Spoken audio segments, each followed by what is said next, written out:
Well, Coach Steve Shaughnessy, here we are.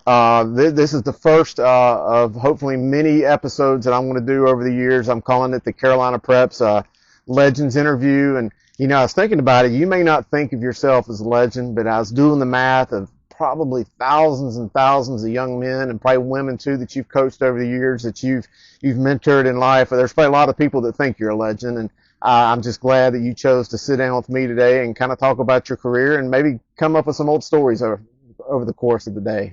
Well, that's very nice of you to say, Chris, and I'm happy to be here. And yeah, I have a lot of great memories from a lot of great kids that I coached and a lot of great coaches that I coached with, and so I'm looking forward to doing this today. Well, I got to know you. I mean, I don't realize I've been around high school football as long as I have, but probably 15 or 20 years. You was at Butler. I got to know you as coaching with the Shrine Bowl a few years ago.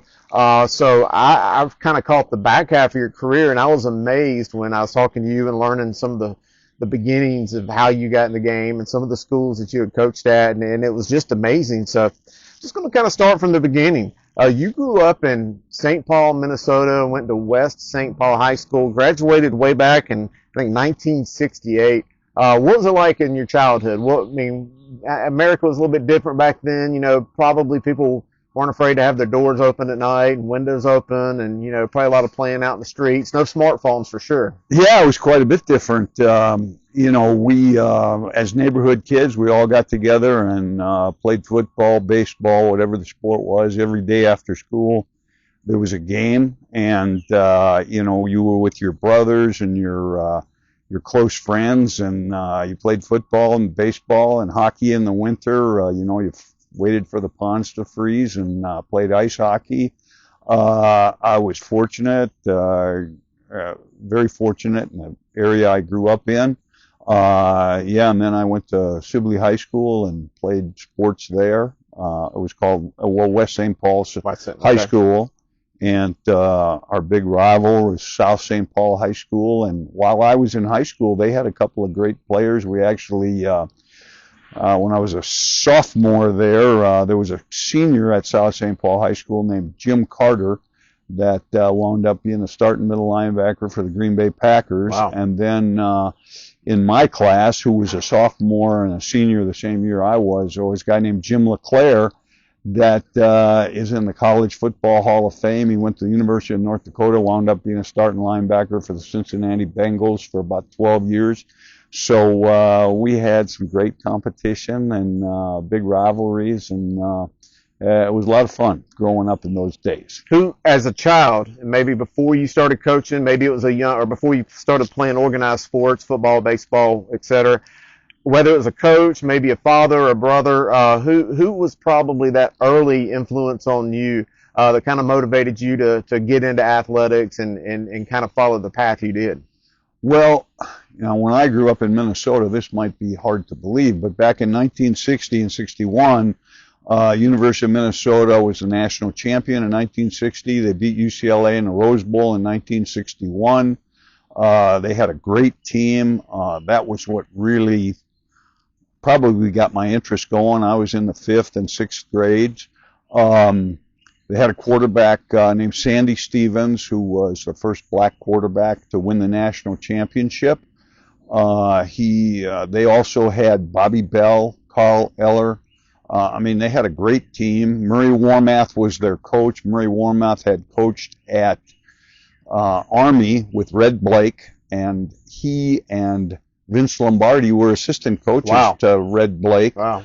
And that's how he wound up getting the job at University of Minnesota and produced a national champion there. So, yes, you know, everywhere you went on Saturday afternoon, those Minnesota Gopher games were on the radio, and people listened and paid attention. And, of course, when they went to the Rose Bowl, that was a big deal.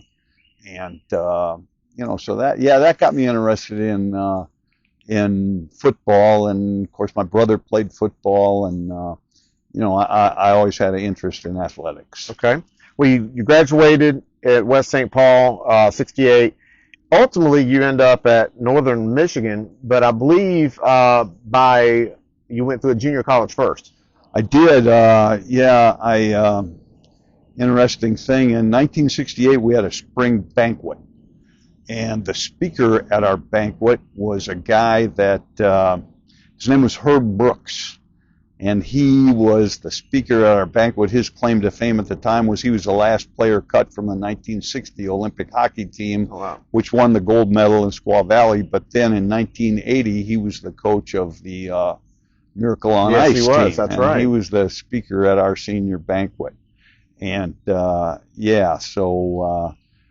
and then what was the next part we were getting to? Well, you ended up at a junior college So before then you got to Northern Michigan. 68. That's what. So I broke my foot my senior year in football, and so I wound up at a junior college, Vermilion Junior College. That was a fantastic place for me. After a year, in spring of my sophomore year, I got a full scholarship to Northern Michigan. I went there. It was a fantastic place at the time. We were probably what you would call FCS now. Mm-hmm. So it was Division II then. We had 65 scholarships. We had a great schedule. We played Akron. We beat Youngstown twice. Wow.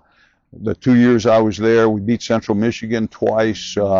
We played the University of Tampa with Earl Bruce as the head coach. Earl Bruce, yeah. And they had Freddie Solomon. John Matuzak was the #1 draft choice that year. They also had Paul Orndorff, Mr. Wonderful. And we had a great schedule and had a great head coach. My head coach was a guy named Raleigh Dotch. And Raleigh Dotch, when he left Northern Michigan, unfortunately, he left my senior year. He became the offensive line coach for the Green Bay Packers under Dan Devine. And then later on, in the 70s, he was the offensive line coach with the Pittsburgh Steelers. Okay. He had played at Michigan State with Earl Morrill and won the Rose Bowl. He was a great guy, great coach. And then assistant coach that recruited me was a fellow named Frank Novak. And Frank Novak eventually coached in the NFL. He was a special teams coach for the Houston Oilers, Green Bay Packers. Yeah, they were the Houston Oilers at the time before they moved to Tennessee. And so I had great coaches and great program, wonderful experience, nothing but positive memories about that. So, and what position did you play? Well, I was a receiver. In high school, I was a linebacker and a tight end. I went to junior college. I was a wide receiver and a safety.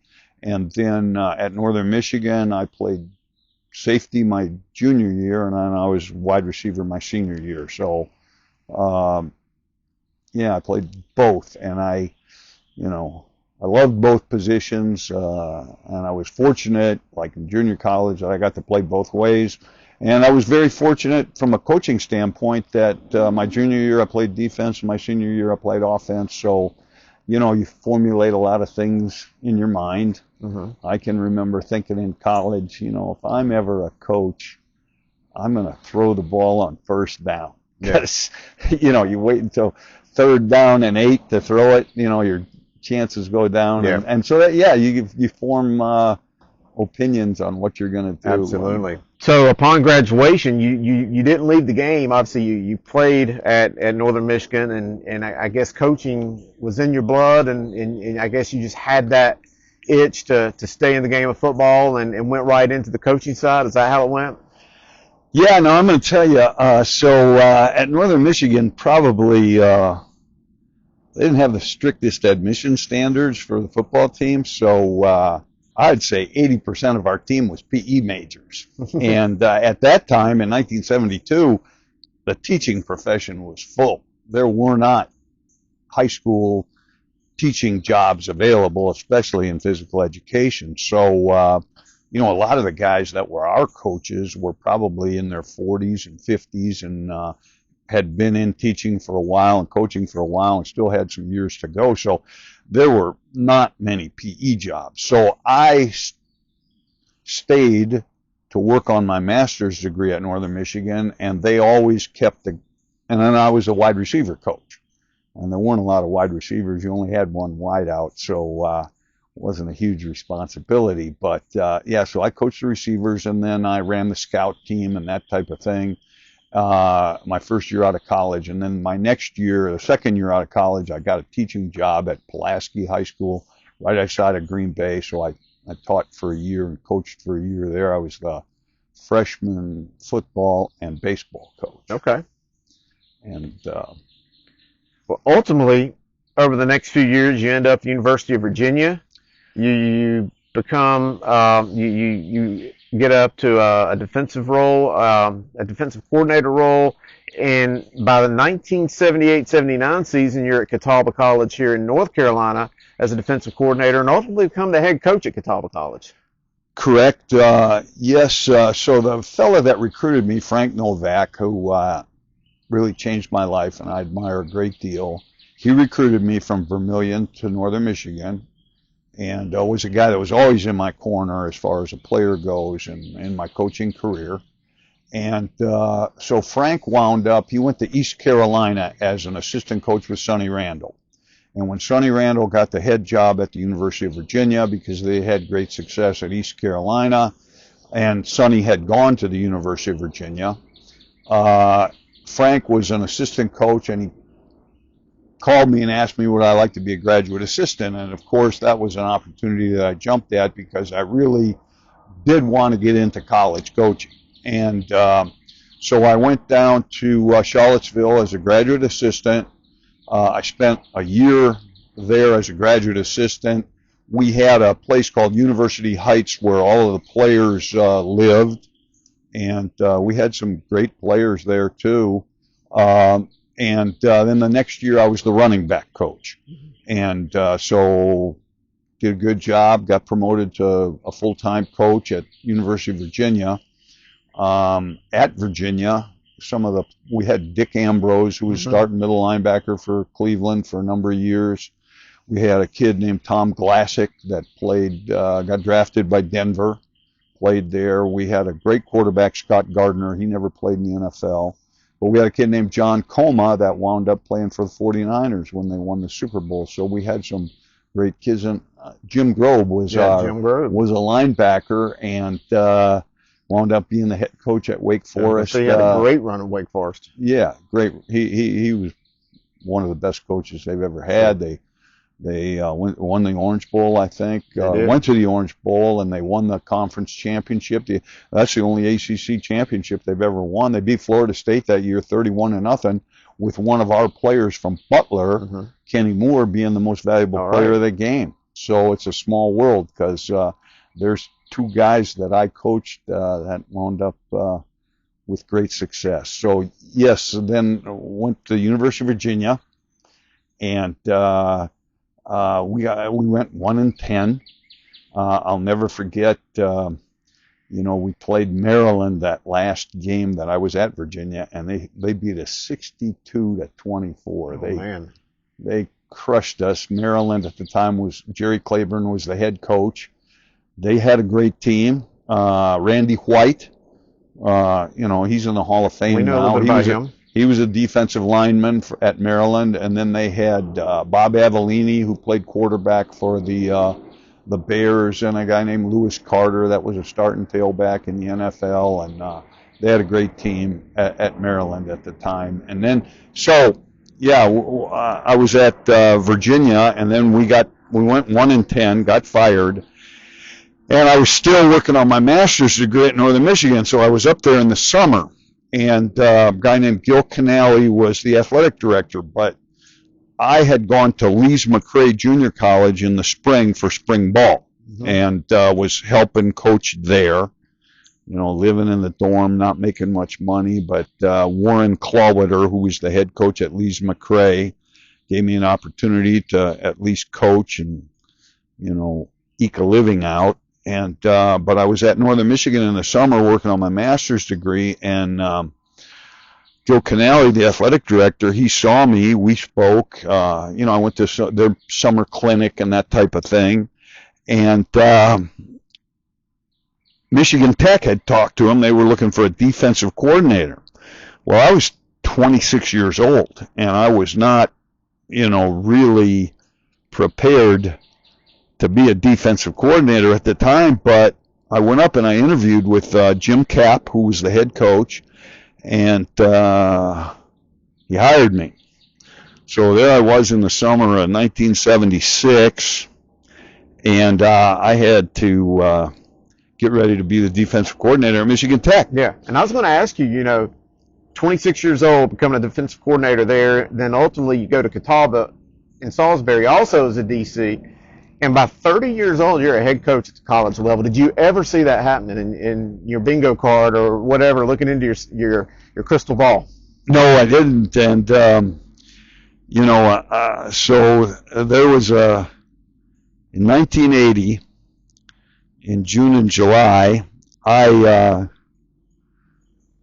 got married, became the head coach at Catawba College, and bought a house all in like 3-week period. Wow.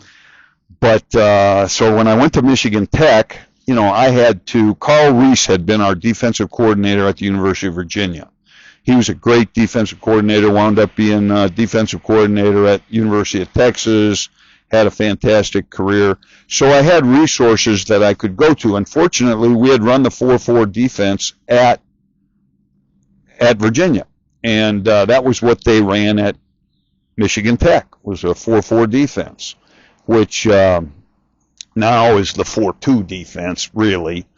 And so I had some resources that I could go to, and I put myself on a crash course. And by the time we went to camp in the fall, I pretty much I had a good grasp on what we were doing.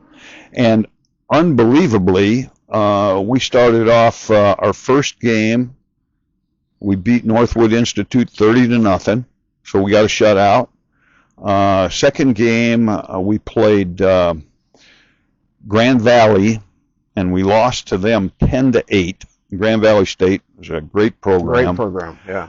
We lost to them 10-8, but we gave up 10 points. Then we beat Bemidji State 35-0.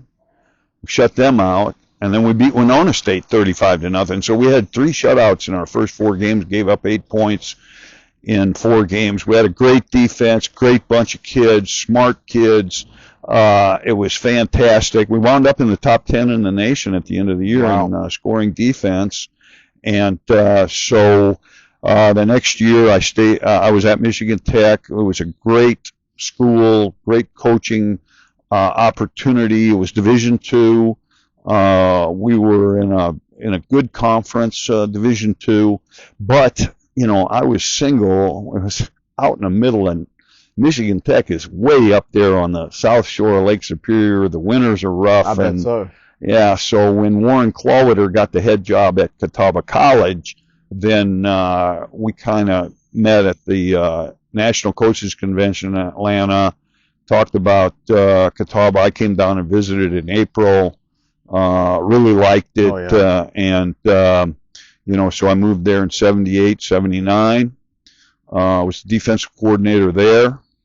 Coached some great kids there. Fun. I was the head baseball coach, too. You had to coach 2 sports. So you coached in Newman Park. So, yeah. That's a story in itself. Yeah. They finally tore down a lot of the old parts when they redid it a couple years ago. But now, what a beautiful stadium. It's beautiful. I go up there all the time. We usually go to a couple games a year. We've been involved with their first pitch dinner, which is a fundraising thing for Jim Gant. Yeah, Coach Gant's a great guy, great coach, done a great job up there. And it was all a blessing because it was so much fun to be the baseball coach. We used to finish football practice at whatever time, 5:30, and then I would go and have fall baseball practice after that. Man. And at Newman Park. It kept you busy. And then I met my wife there, and she was working in the admissions office.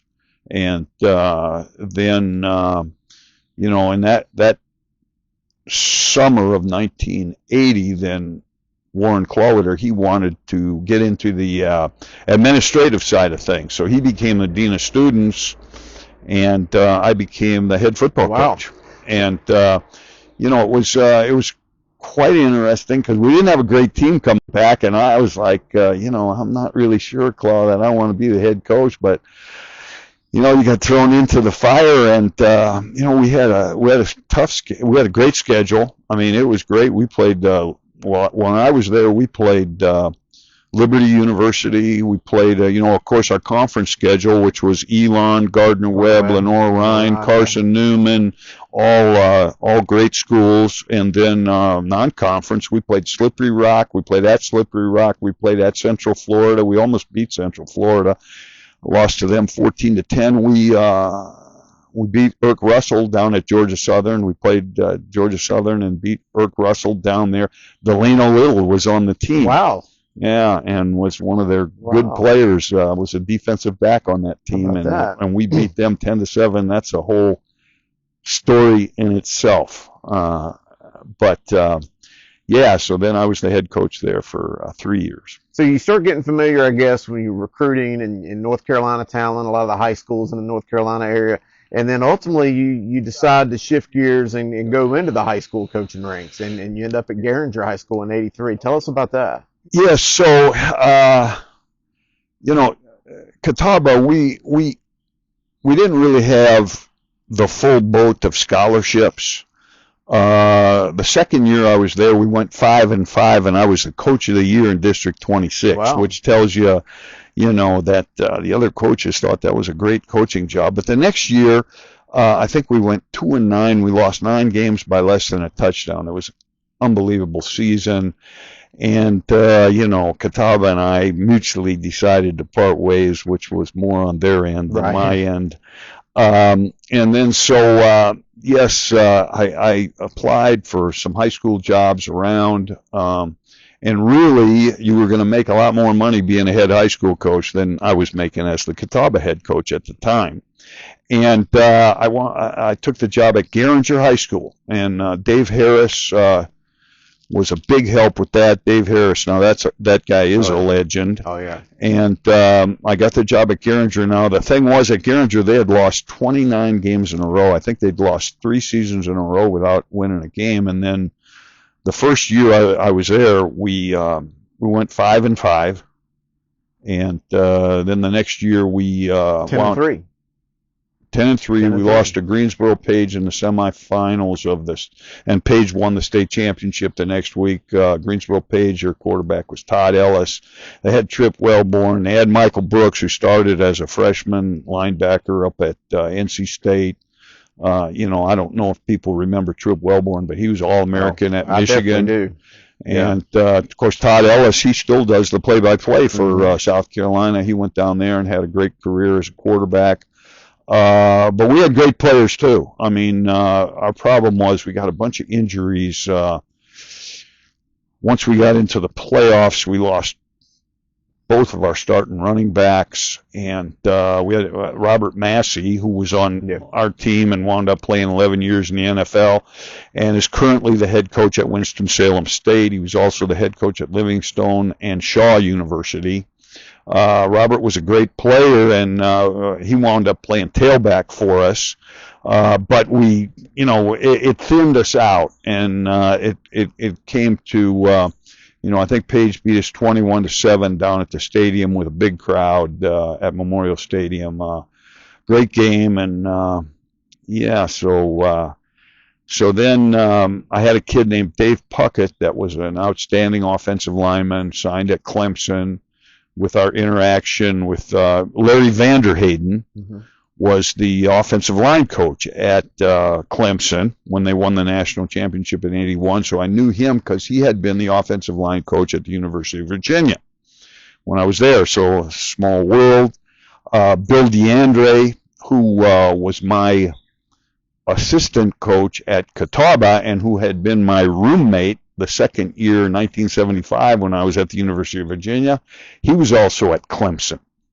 So they were looking for somebody to supervise their dormitory, which at that time you had athletic dormitories, and it worked out for me. Coach Ford recruited Dave Puckett, and we got along, and Coach Ford was great.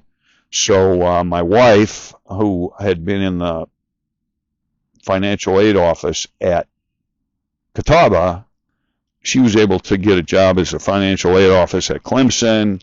we went down there and lived in the dorm, and I was Larry Vanderhayden's assistant offensive line coach. I was volunteer coach, was what they called it. I taught a couple classes, and got to eat with the players and all of that. And my wife worked there. So, yeah, we were there in 85. Wow.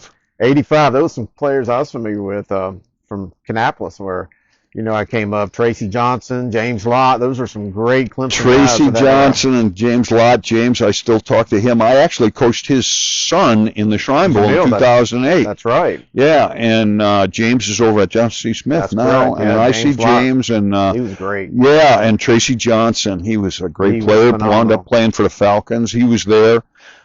We had Terrence Flagler and Kenny Flowers. They were both drafted in the first 5 picks of the draft as running backs. And then, of course, we had Steve Griffin from South Meck. We had a bunch of great players. Donnell Wolford was Wolford from Douglasburg. Donnell was a freshman and lived in our dorm. And Jim Riggs was our tight end. He wound up playing a number of years in the NFL. Rodney Williams was a quarterback who still, I think he does the color, or recently he was doing the color with the Clemson network for the football games. That was a great experience.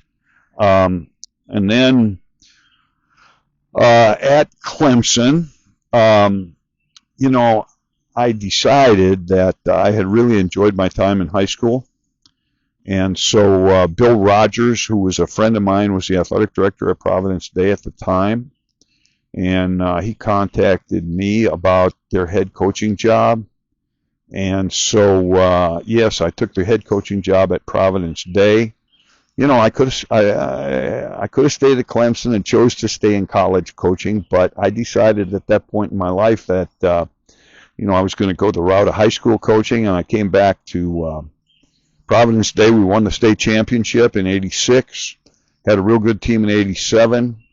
But then opportunity at South Mecklenburg opened up, and I went to that, and I was there for 11 years, had some great teams there.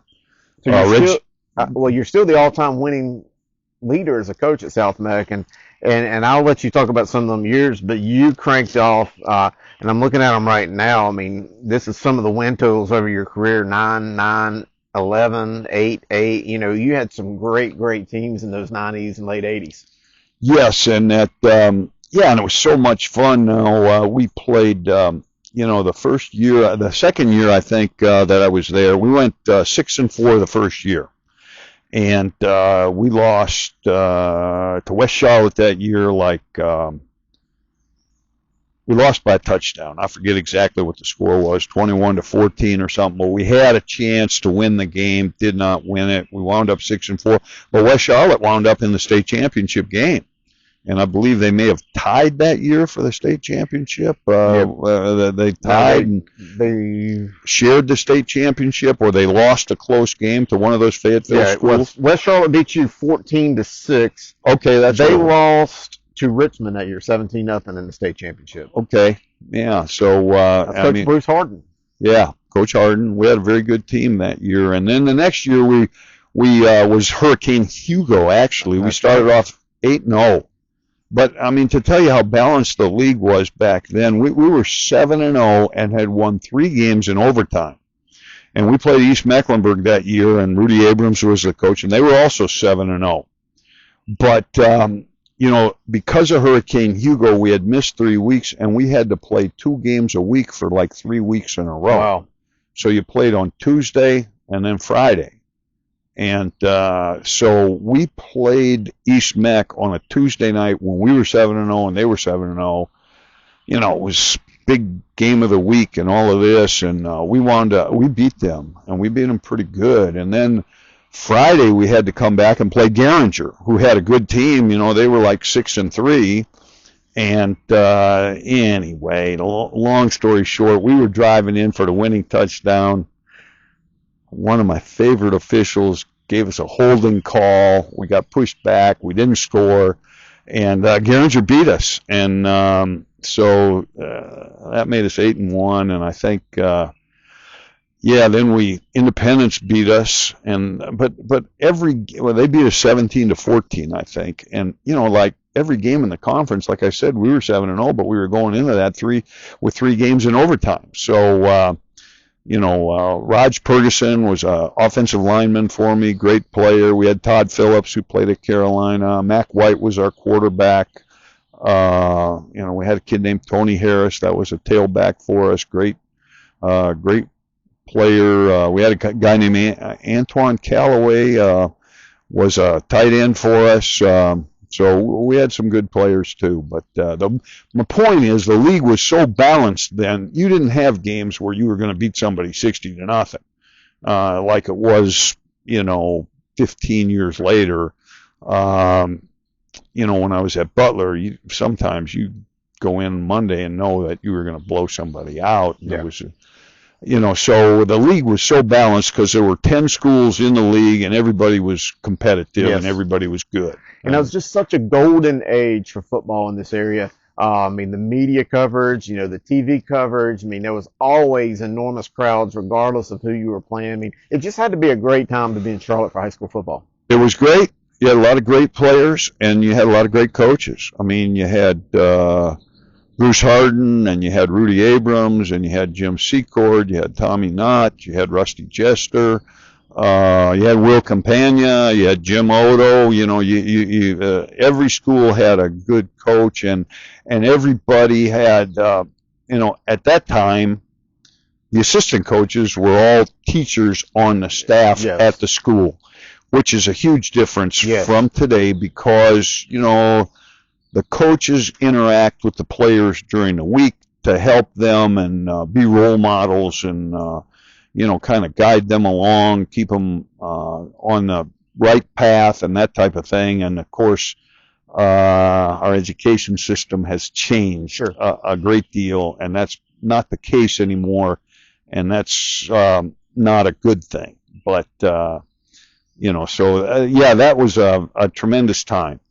So I know you coached as a head coach in Charlotte for about 11 years or so, or 12, including the Providence day. Who were some of the coaches that you kind of developed those natural rivalries with? That maybe you would get under their skin, they would get under your skin. You enjoyed going toe-to-toe. The game would be over, you'd shake hands and appreciate the battle, but you had to be some guys that you enjoyed getting up for. Yeah, well, there were a lot of great coaches, like I said. Bruce Harden was always a challenge. We had our successes against him many times. Rudy Abrams was a very good coach, and so we had some great games with him when I was at South, and he was at East. I think a couple of times we went 4 or 5 overtimes in those games. Tommy Knott was probably the biggest rival because when I was at Garinger, he was at Harding. The first 2 years that we beat him both years. The second year we beat them in overtime. And then when I went to South Meck, he was at West Charlotte. And we played them the opening game of the season at when I was at South Meck, and he was at West Charlotte, and we beat them at that time. And then, we had our games throughout the years where that was quite a rivalry with South Meck and West Charlotte. We were probably 2 of the better teams in the city most of the time, and had some big games with him. I know you've seen Coach Tommy Knott's career, progress, to what he's doing now at Dutch Fork. Obviously, you were in the heat of it when he was at Independence, and you were at Butler. But back, just speaking specifically of those 90s and some of those 80s years when you was at South Meck, how did Tommy Knott's change from a young guy to maybe the more wily veteran that he became over time? Well, I'm not, he was, Tommy was a great coach. He was totally dedicated, very smart, and very demanding of his players. So, it was always a challenge. You weren't going to outsmart him. You had to have good players, and you had to be very cognizant of what he was doing. He was a risk taker. So it was one of those things where anything could happen, and I felt like, to me, I think that I was an aggressive coach. I like to be aggressive on defense, like to be aggressive on offense. I can remember one year we played them down at the stadium, and we were going to go for 4th and 1, and it was, I believe the game was 17-14, and we had 4th and 1 at about their 35, 38-yard line or something like that, and we were going to go for it. And we could not really run the ball against West Charlotte, so we weren't going to run it. We were going to throw a hitch pass out there to Randolph Slade. They had Mo Collins on their defensive line, so we were going to throw a hitch pass, but they came out and they were in press coverage. So we actually took a timeout, and we decided to go deep on 4th and 1. And, gosh, Randolph was open, and Colin Harris was our quarterback, and we just overthrew him. Man. And it would have been a touchdown. But then, with Tommy, so he knew we were going to take risks. So the next play, he comes out, and he throws the ball on 1st down, and we picked it off and ran it in for the go-ahead touchdown anyway. Wow. And so that's the kind of risks you take, and that's what results is he knew we weren't going to let off the gas, and so he wasn't going to let off the gas. So that one time it worked out in our favor. But they wound up winning that game, even though we had beaten them the year before. Wow. When we had an interception on a touchdown drive, we beat them 14-13 in '92, and we intercepted them on a drive that they were going to win the game. Wow. So you had some big years, at South. 93, you won 11 games. 94, you won 9 games. But ultimately, after the 98 season, you decide to become an assistant coach, and you go over to Matthews to Butler High School and worked with some tremendous head football coaches there. Thinking Barry Shuford, Mike Newsom, Brian Hales, and you guys built one heck of a dynasty. I mean, tell us about just building the program from scratch and getting to the level y'all achieved. Well, so when I was at South Meck, we had great administrators for a number of years. I mean, in order to be successful, you have to have everything going in the right direction. You have to have the administration, which is principal, athletic director, has to be on your side. You have to have good players. You have to have good coaches. You have to have the whole ball of wax, everybody pulling in the same direction to have a real successful program. Any one of those pieces is missing, and you have problems. And we had great leadership at South Meck for a number of years, and then, things weren't so great in some areas, let's say. So, and then when I was at Butler, when I was at South Meck and we played Butler, you could see the second year we played them, I'm like, gosh, those guys got some talent. We played them in JV, we played them in varsity, and they were good. And so we had beaten them the first year that they opened over at Butler. We beat them, and then the next year they beat us, but you could see what was coming. So Barry Shuford was the head coach at Butler, and it worked out that I was able to go over there, and went over there. I was the secondary coach, the defensive back coach. And I hadn't coached defensive backs in a long time, but so we had Mike Newsom was our defensive coordinator, Kim Kauser was our defensive line coach, myself, secondary coach, and then Barry Shuford was our offensive coach and offensive coordinator. The first year I was there, we went, I think we wound up, they had never been to the playoffs. They were 6-5 the year before I got there, and had missed out on the playoffs. But that year we started out very strong, and we wound up winning 12 games, made it to the third round of the playoffs. We were actually ahead of Richmond County at halftime, maybe ahead by 2 touchdowns. And they came back and beat us, knocked us out of the playoffs. We had played Myers Park the week before with Omar Gaither, and Myers Park had beaten us during the regular season, but we beat them in the playoffs.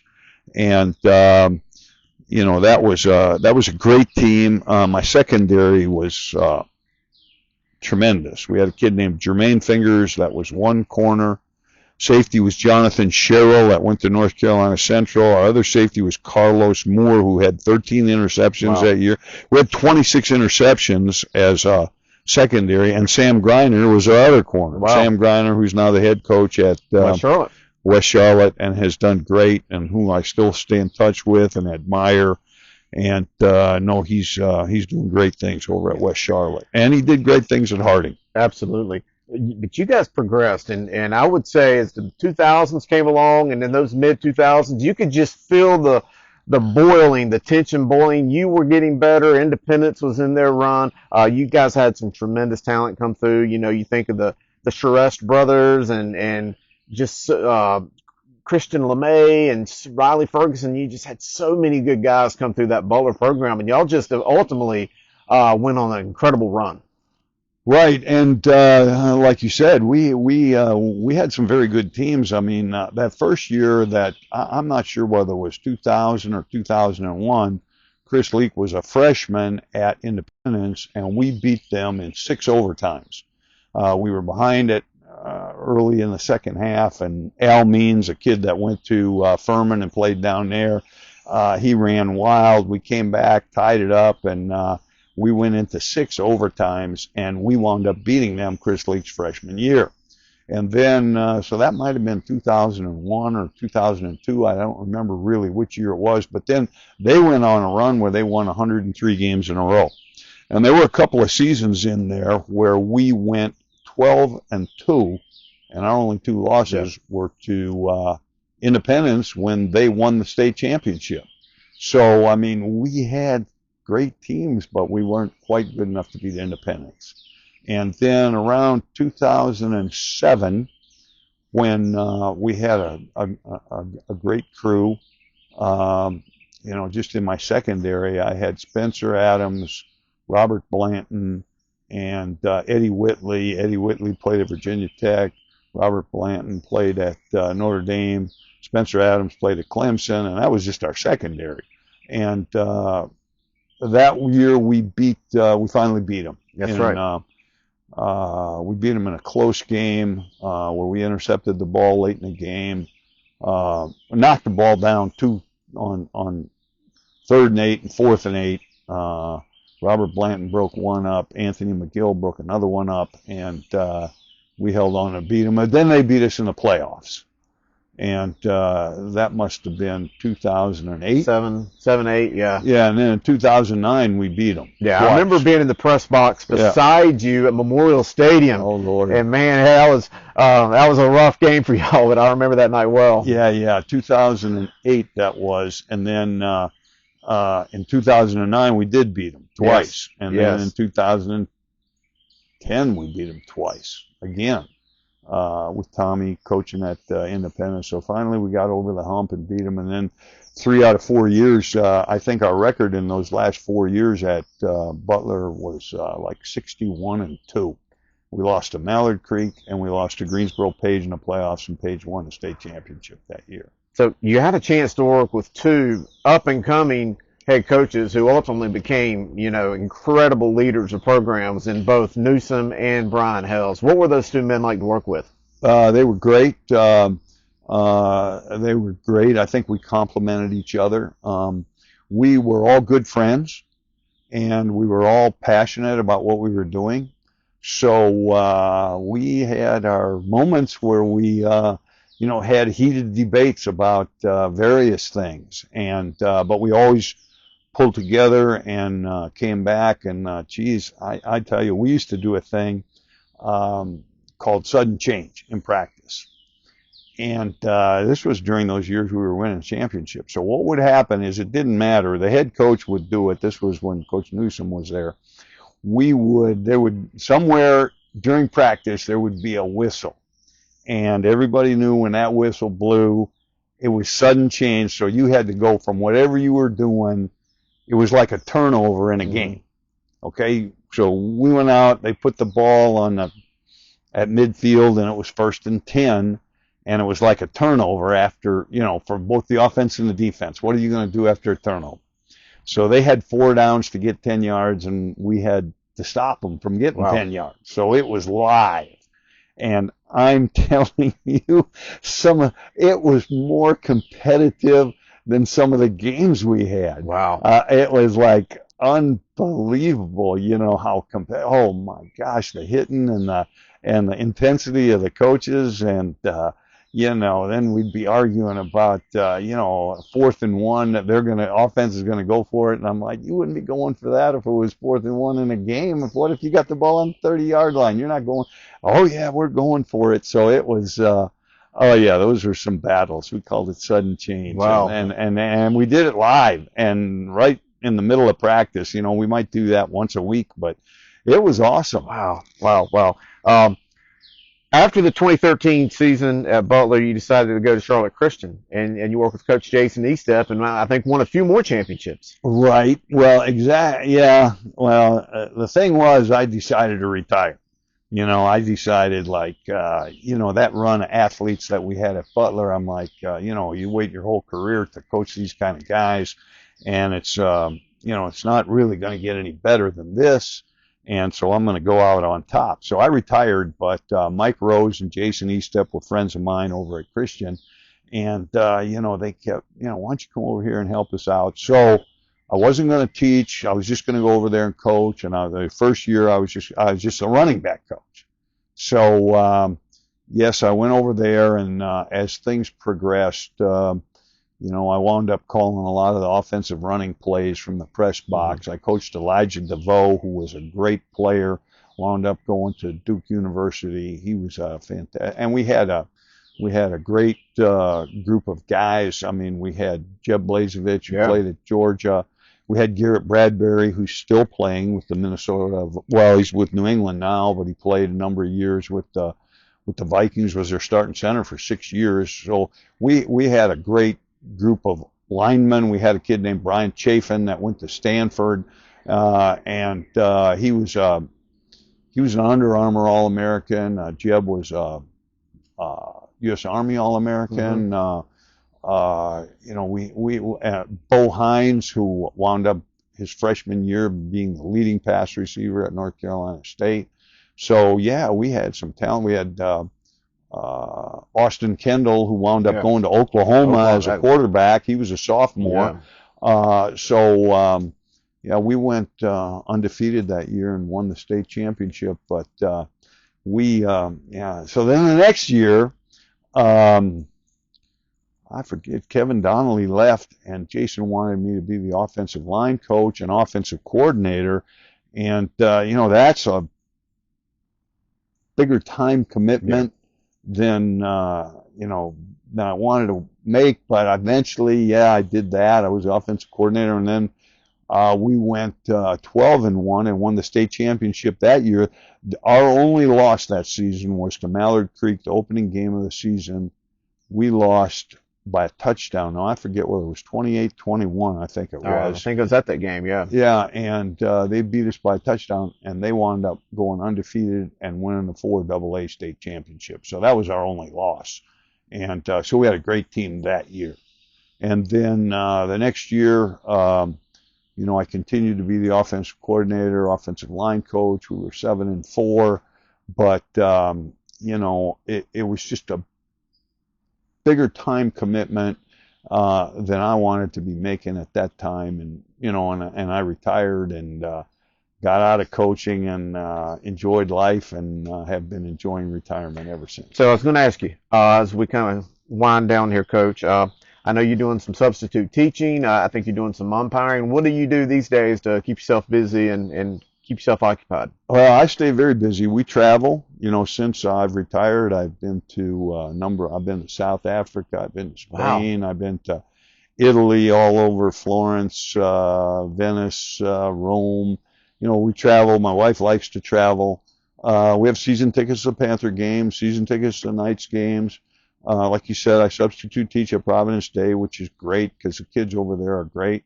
I umpire Little League Baseball. I play golf. Like last week, I played golf 3 times. I'm missing my Wednesday group today. We appreciate you. Spend some time today. We usually play down at Stonebridge every Wednesday. So I'm involved with, Garinger, with a lot of things that my former athletes do. Robert Blanton was a secondary coach at Miami of Ohio, and I visited him up there, been to some games up there. Robert just got hired by the New Orleans Saints, so he's coaching there. Of course, I go visit Sam Griner's practices. Mm-hmm. Jacoby Davis, the basketball coach at West Charlotte, he also played football for me at South Mecklenburg. So, yeah, I have my hands in all of those types of things. So, I go to CrossFit Charlotte, which Andy Hendel, a good friend of mine, runs, and really was a great defensive coordinator himself, and taught me when I was going to coach in the Shrine Bowl in 2008. That's the guy I went to learn the 3-4 defense. Wow. Okay. Andy coached for Jack Harbaugh at Western Kentucky. Okay. And Andy played at North Carolina State, and he played like 5 years with the Dolphins, played for Don Shula, and then he was the defensive coordinator for Jack Harbaugh when they won the national championship at Western Kentucky.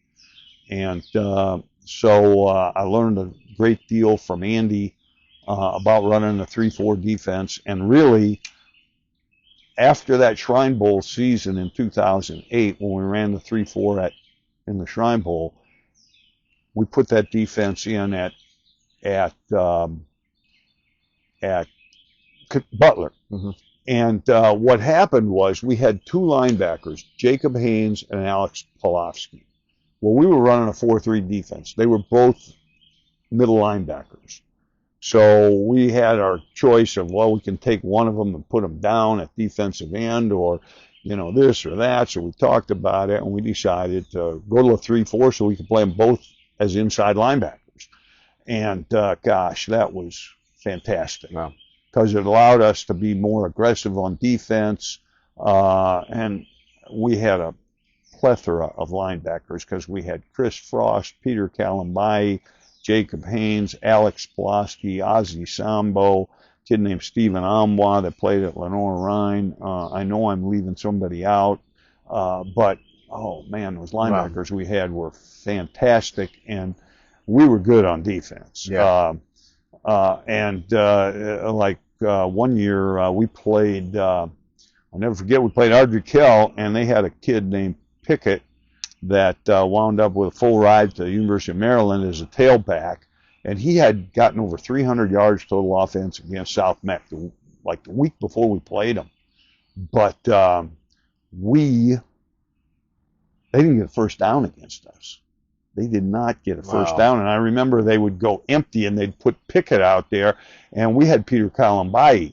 And so I remember in our Sunday morning meeting taking a break, and Mark Sanders, who was our track coach and the receiver coach at Butler, and Mark had played receiver for me at Garinger. He was on that great Garinger team.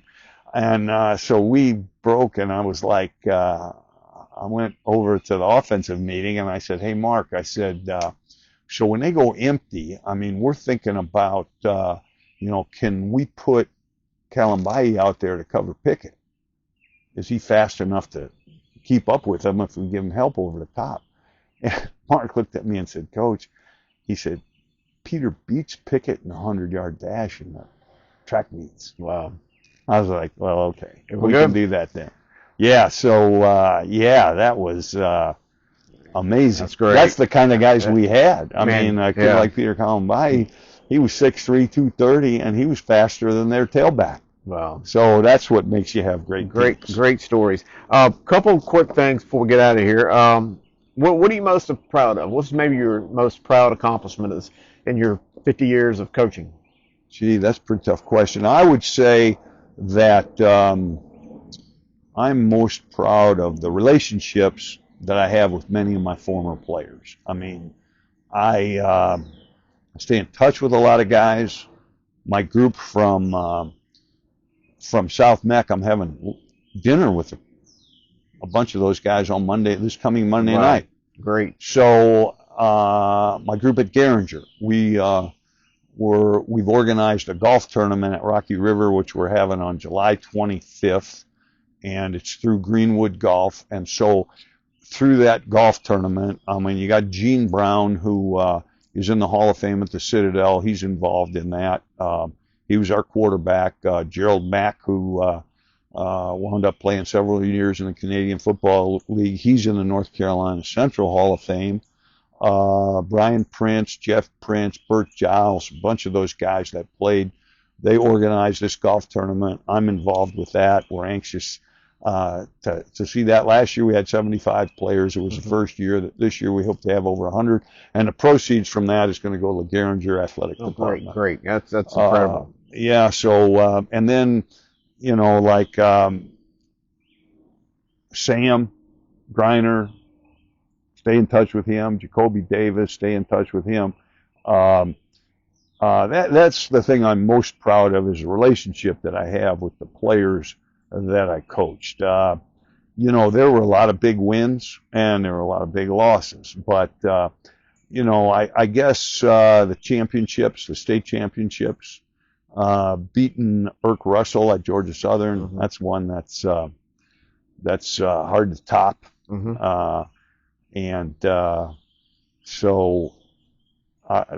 One story, I think it's kind of funny. A couple of things happened in that game. They had a very good team, and we had a not so good team at Catawba. It was my last year at Catawba. They were undefeated, 8-0. They were dedicating their stadium. So our kicker, two kickers got hurt. My starting kicker and my backup kicker was a kid from Independence, and I'll think of his name in a minute, Ricky Cockman, and Jeff. Jeff was our backup kicker, and they both got hurt. They were out. So our punter had to be our place kicker. Well, the opening drive, we take the ball, and we drive down to about the 30-yard line. And we got 4th and 1 against Georgia Southern. And so we call timeout, whether we're going to go for it or kick a field goal. So I said to Bill DeAndre, who wound up being the associate athletic director at Clemson and raised all that money for their West End Zone refurbishing, and Bob Bailey, who had played at East Carolina, I said, I don't think Kalinich can make a 37-yard field goal. And they were like, well, I know we can't get a yard against those guys on 4th down. So we kick the field goal, and he kicks it and makes it. And we lead the whole game 3-0. And then finally, late in the game, we score, and we go up 10-0. So they ran the option. They had, that kid Ham, whatever his, Tracy Ham, that wound up playing in the Canadian Football League. They had a great team because they won 3 national championships in a row, like that same team. But they were freshmen and young kids. And so we go up 10-0. And we've got the ball on offense. And we're driving it, and we crossed their 50. And we had a 3rd and long. We were trying to run out the clock, so we had a timeout. There was a timeout. Maybe they took it, and our quarterback came over there, and I'm not gonna say his name, but we said to him, look, we're going to run sprint out, but we're not going to throw the ball. We're just trying to waste time. We want you to get as much yardage as you can, then we'll punt, get them pinned deep, and play defense. So we call sprint out, and he rolls out, and the kid's open, but he throws it, and he throws it about 10 feet over his head, and they intercept it. And they run it back to the 50-yard line. Well, now they're down 10-0. There's only a few minutes left in the game. And when he came to the sideline, I said, why did you throw the ball? He's like, Coach, he was wide open. And I'm like, okay, well, there you go. You can't, so then they go down and score 10-7, make it. And anyway, we wound up stopping them, intercepted a ball, and wound up beating them 10-7 down at Georgia Southern. That's great. So that was, so there's always some stories behind. I was told you had some great stories, and you've definitely not disappointed in that aspect. I guess one last question I'll ask you, and you've kind of talked about it a little bit, but how would you like to be remembered most by the players, the coaches you coached against, the media partners that you had covering you over the years? I mean, how would you want people to remember Steve Shaughnessy?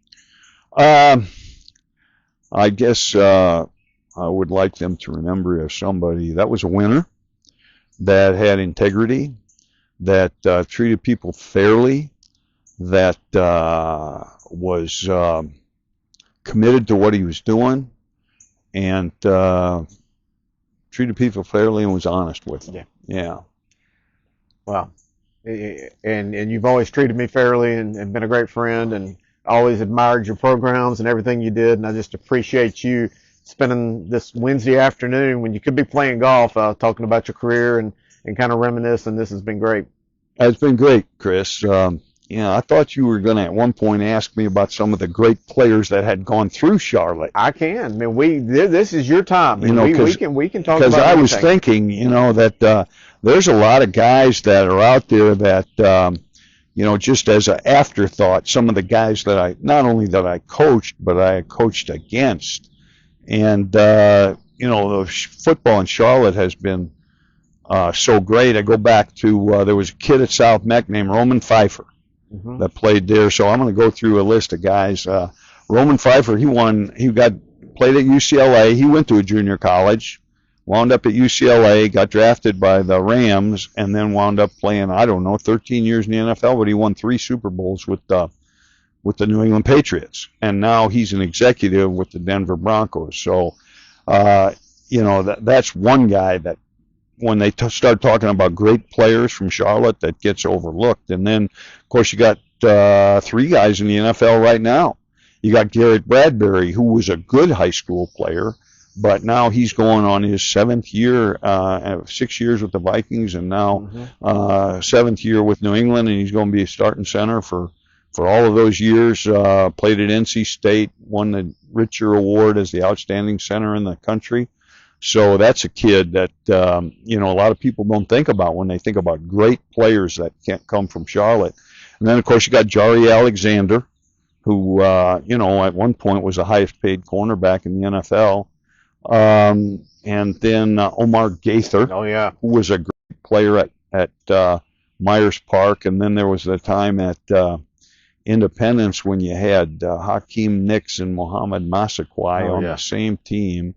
So you got 2 NFL receivers. And Joe Cox throwing the ball. And then, of course, they had Chris Leak. And then DJ McFadden, who's there now. DJ McFadden was a great quarterback. There were, and, some of the guys that I know I'm missing some people here. Robert Blanton, who was a great player for us at Butler and played 6 years in the NFL and now is coaching the secondary with New Orleans Saints. And then one of my great players at Garinger was Robert Massey, who played 11 years in the NFL. Robert, now he's the head coach at Winston-Salem State. But one thing people don't know about Robert was there was a game when he was playing for Phoenix where he had 2 interception returns for touchdowns in the same game against the Redskins and was NFL Defensive Player of the Week. I mean, that's you don't get any better than that. And I know I'm missing some guys, and I'll think about it when I leave. Well, we'll do a round 2 down the road. Maybe one question: who do you think was just the baddest, toughest player you've ever seen in Charlotte? And I've got guys that I think about. I get in some of these text message chains with Dale Ross and Langston Wirtz and some of the guys that's been around a long time, and we always talk about that. And you've been on ground zero with a lot of these guys. Okay, well, they would never think of this, and I'll say it. But if you're, Mo Collins and DJ Humphries would certainly be in that category. All right? But I used to tell Robert Blanton is my guy. I would say that. I used to tell college coaches would come by. I remember Bill Lewis from Notre Dame. He said, tell me about Robert Blanton. Well, this was in 2007, 2008. And I said, I'll tell you about Robert Blanton. I said, if I was on a plane with a terrorist, I said, the guy that I would want sitting next to me would be Robert Blanton. Wow. Robert Blanton, he incredible stuff I could tell you about him. But here's the story that I like to tell the most. So he was on the track team, and he his junior year, high jump. Now he did I think they were state champions in the 4x1. Him and Boulware and Kenny Boulware and Eddie Whitley and Spencer Adams and Robert Blanton. They were 4x1 state champions. But he was in the high jump. So every meet he'd go to, he'd high jump 6'2". 6'2", 6'2", 6'2". So he qualified for the state meet his junior year. So he goes to the state meet and he high jumps 6'8". Holy cow. Yeah, wow. Exactly. Where'd that come from? So he high jumped 6'8". So I'm like, so the next year, his senior year, the same thing. 6'2", 6'2". All year long, he's high jumping 6'2". Again, he qualifies for the state meet. And we're all saying, well, that was a fluke last year. He can't high jump 6.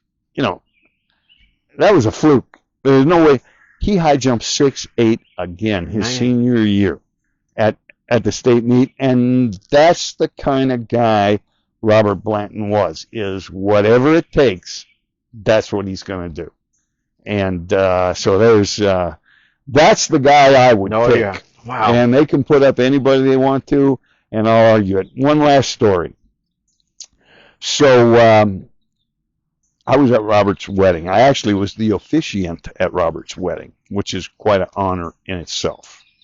So we're at the reception afterwards, and now there's guys, he played at Notre Dame and with the Vikings, and so there are guys there at the wedding, and we're at the reception afterwards, and we're all talking, eventually this talk comes back to football, and we're talking, and Robert starts talking about his high school team.